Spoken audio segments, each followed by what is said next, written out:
Ça dit que tu sois là, que tu ne sois pas là. Il n'y a pas de différence.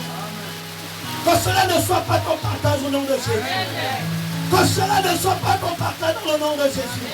Quel que soit l'endroit où tu travailles, que ce soit dans l'église, pose-toi la question, quelle est mon utilité dans cette assemblée?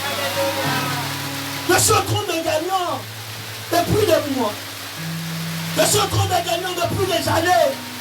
Quelle est la valeur ajoutée que j'ai apportée au trône de gagnant? Quelle est la valeur ajoutée que j'ai apportée au trône de gagnant? Est-ce que Dieu peut dire, oh bon et fidèle serviteur, parce que tu as apporté de la valeur ajoutée? Le service à Dieu, c'est un service qui apporte de la valeur. Le Seigneur ne peut pas te mettre dans un département, dans une section, dans un service, pour que tu te croies simplement les bras et que tu fasses les choses comme tu le veux. Quelle est ton utilité dans le ministère? En quoi tu es une bénédiction dans le ministère? Nous allons voir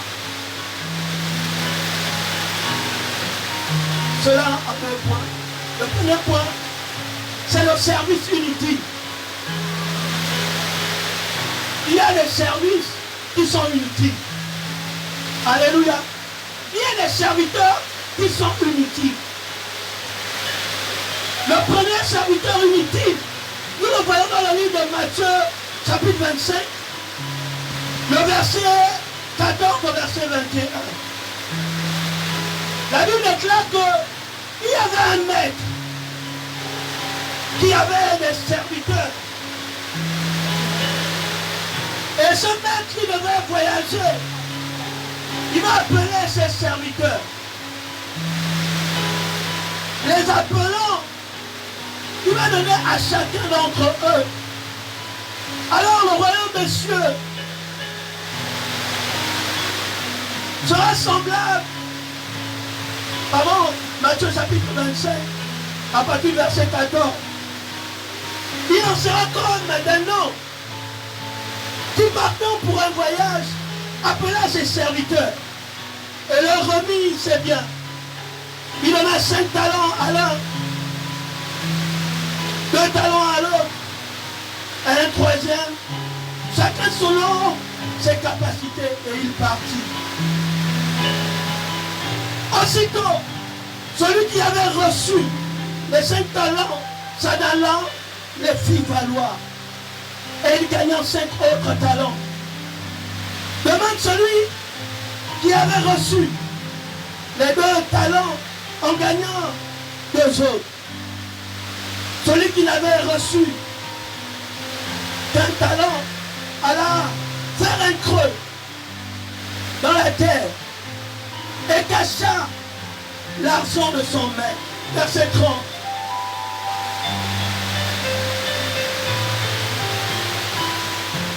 Et le serviteur inutile, c'était dans la terre, dans les ténèbres du dehors, où il y aura des pleurs et des grincements dedans.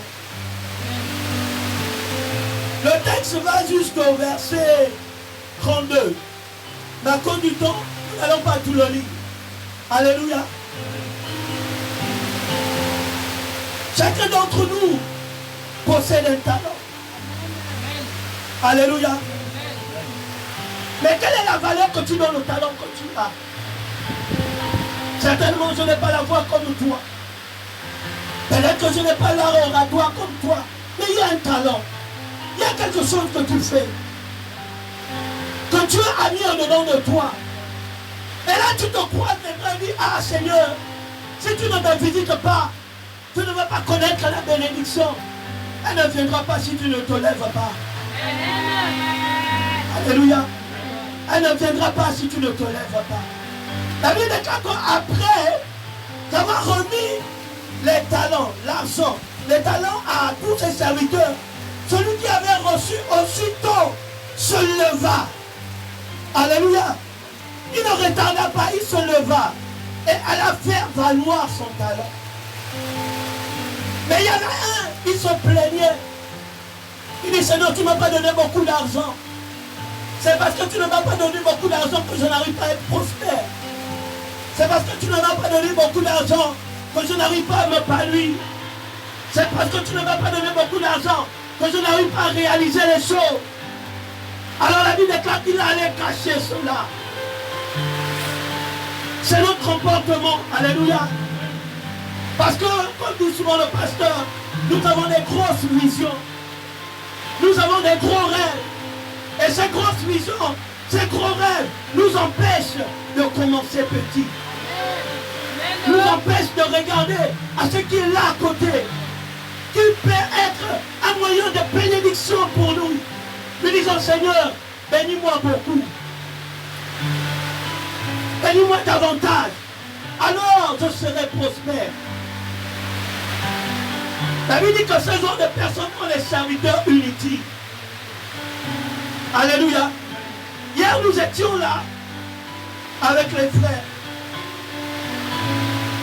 Et nous avons discuté avec ceux qui étaient là sur le livre de Jean parce que le pasteur a donné l'instruction que tous ceux qui sont dans les cours d'affermissement se doivent de lire le livre de Jean. Alors nous sommes allés sur le livre de Jean chapitre 7. C'est ça? Le livre de Jean chapitre 5 passe que cet homme paralytique qui était au bord de la piscine et qui attendait le mouvement des eaux. Et il était resté là depuis 38 ans, attendant que quelqu'un le pousse. Alléluia. Nous avons découvert que, en fait, il était paresseux. Alléluia. Nous avons découvert qu'il était paresseux. Parce que il avait la capacité d'avancer. Alléluia. Mais il attendait que quelqu'un le pousse. Or, la Bible déclare qu'il y avait beaucoup de boiteux. Il y avait beaucoup de paralytiques. Mais comment les autres boiteux paralytiques faisaient pour rentrer dans la piscine? Et ainsi je leur ai dit, vous voyez, le royaume des cieux est forcé. Ce sont les violents qui s'en emparent. Alléluia. Pendant que tu es là assise, tu es là assis à attendre une main de Dieu. Il y a quelqu'un qui est dans ta même situation, en train de dire, je ne veux pas attendre quelque chose de quelqu'un. Je veux me lever pour commencer à faire quelque chose. Alléluia.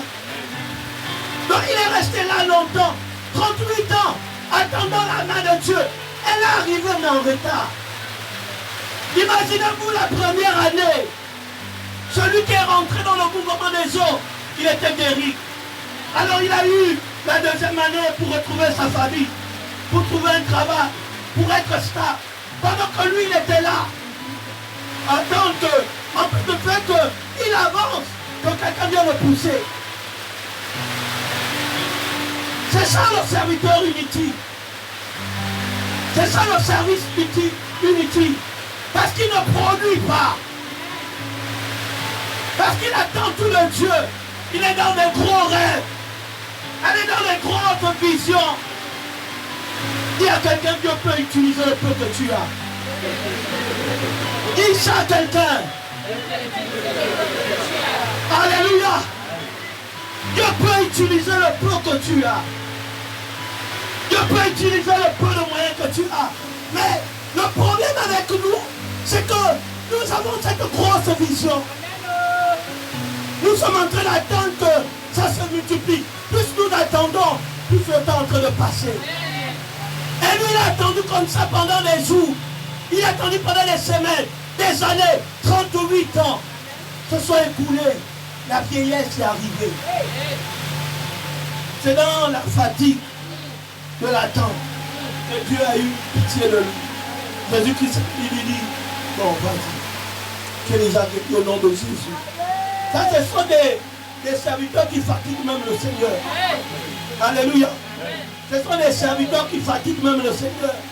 Parce que, en même temps que les autres, il avait le potentiel de